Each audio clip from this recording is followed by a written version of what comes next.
In this data set, you will see ratios, pricing ratios or multiples reported broken down by industry group. Now, as you look at these ratios, many are self-explanatory in terms of how I compute them, but I wanted to lay a foundation for how to use these ratios and what they tell you about companies. So let me step back. Now, one of the themes in my valuation class is the difference between valuing something and pricing something. To value something, of course, you have to look at its cash flows, its growth, its risk, assess its business potential. And a discounted cash flow valuation might be the tool you use to make that assessment. To price something, remember, price is determined by demand and supply, and it's driven by mood and momentum, and what people think about or what drives pricing can be very different from value. And the tools for pricing is you look at other companies like your company and what people are willing to pay for that company. So pricing requires that you compare across companies. And when you compare across companies, one of the biggest challenges you face is you cannot compare price per share across companies. You think, why not? Because if I use that assessment, a company like Berkshire Hathaway, where a single share can trade at 600,000 seems expensive, whereas a penny stock seems cheap, which of course is absurd because price is arbitrary. I can have the price by doing a 2-for-1 stock split. So when you do pricing, you need to scale price or standardize price. Sounds fancy, but here's what standardization requires. You start by looking at the market pricing of your company, either market value of equity, which is market cap, or market value of the firm, which is market value of equity plus debt, or enterprise value, which is market value of equity plus debt minus cash. So that goes in the numerator, market's assessment of what your company is worth. And you scale that to something about the company. It can be scaled to revenues. And why would I use revenues? Because I get desperate. If you have a company that's losing on every dimension, you move up. What if you have a company that has no revenues, a pre-revenue company? You get even more desperate. You use drivers of revenues, customers, subscribers. So you can divide market value by revenues or revenue drivers. You can divide market value by earnings to either equity investors, net income, earnings per share, or to all investors, which is operating income. You can divide by cash flow. Again, to equity investors, that'd be net income plus depreciation, or it can be free cash flow to equity if you want to get fancy, or to the entire firm by either using kind of a rough measure like EBITDA, which is a measure of operating cash flow, or free cash flow to the firm.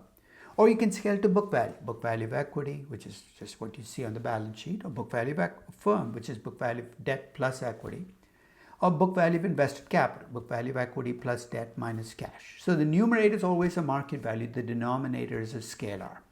That said though, there are choices when it comes to pricing. You can compute these ratios for each individual company and then compute summary statistics across those ratios. So I could take 25 companies in a sector, compute the PE ratio for all 25 and take the average across the 25. Sounds pretty reasonable, right? But here are the problems you're going to run into. One is, what if you have negative earnings? Those companies drop out of your sample. Then, so out of the 25, what if 15 have negative earnings? You've lost a big chunk of your sample. The second is, you can have outliers. You can have a company with a price earnings ratio of 500 because its earnings are vanishingly small, and the average is going to be affected by that. Of course, you could try to use the median, maybe try to get around it.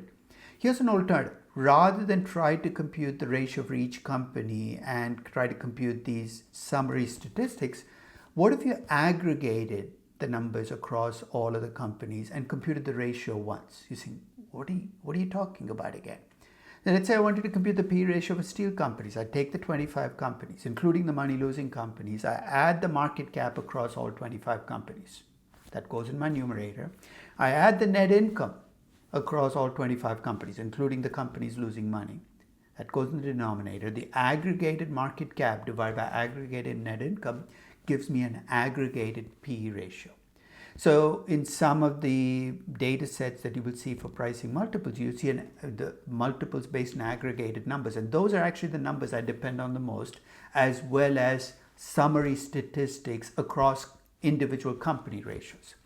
Timing matters as well. Now, again, let's stay with PE ratios. I can divide price by earnings per share in the most recent fiscal year, which might be a long time ago, over the last 12 months, which is trailing PE, or the next 12 months, which is forward PE.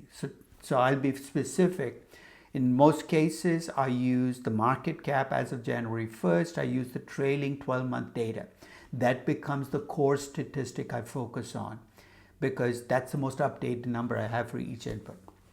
And the accounting numbers themselves can vary depending on which variation you use.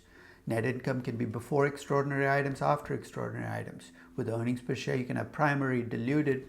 So I will be specific in all of my pricing ratios on what version you're seeing reported because the numbers can vary depending on the version. So if you think about using these multiples, be cautious, right? Because I do report whether the aggregated number or the summary statistics, what is basically a number that I think best captures the industry. But your company can trade at a much higher or much lower multiple than that industry statistic without being mispriced. Why? Because multiples should vary across companies for all of the obvious reasons. One is higher growth companies should trade at higher multiples of earnings, book value, revenues. Higher risk companies should trade at lower multiples. And companies that reinvest more to get the same growth should trade at lower multiples. Now, of course, if you're interested in doing this from the core, go back to intrinsic valuation because that's what we're trying to do. In pricing, it becomes much more controlling for differences in growth and risk and reinvestment. And if you're interested, I talk about how you can use regressions and multiple regressions in particular to control for differences. So that's one cautionary note is don't just jump to the conclusion that because your company is priced at a multiple lower than the industry average, it's cheap, or that it's expensive because it's priced at a higher number. Now, some of you might be using these data sets to price private businesses. The statistics I report are across public companies. Why just public companies? Because only public companies have market prices, and I need market prices to compute a pricing multiple. That's kind of a universal problem. So the PE ratio for a retail company is 15, and you're looking at a privately owned retail company. Say, can I use that 15 times income or 1.5 times revenues? You probably cannot, even if your private business has similar growth and risk statistics to the average public company, for two reasons. One is the buyer of your private business might not be diversified. Take a look at my total beta data set to see the implications of that for cost of equity. And they might put a discount for the fact that if they're a private buyer and they buy your business and they change their mind, it's going to be difficult for them to escape the liquidity discount. To assess how much, I would love to tell you that you can take 30% off the public company multiple for a private business, but that's not going to work, right? Because the discount you apply on a public company multiple will depend on the buyer for your private business, how diversified they are, how much they care about the liquidity. Without doing that, I can't tell you what that discount is, but you can start with the public company pricing to get to that private company pricing. I hope you found this session useful, and I thank you very much for listening.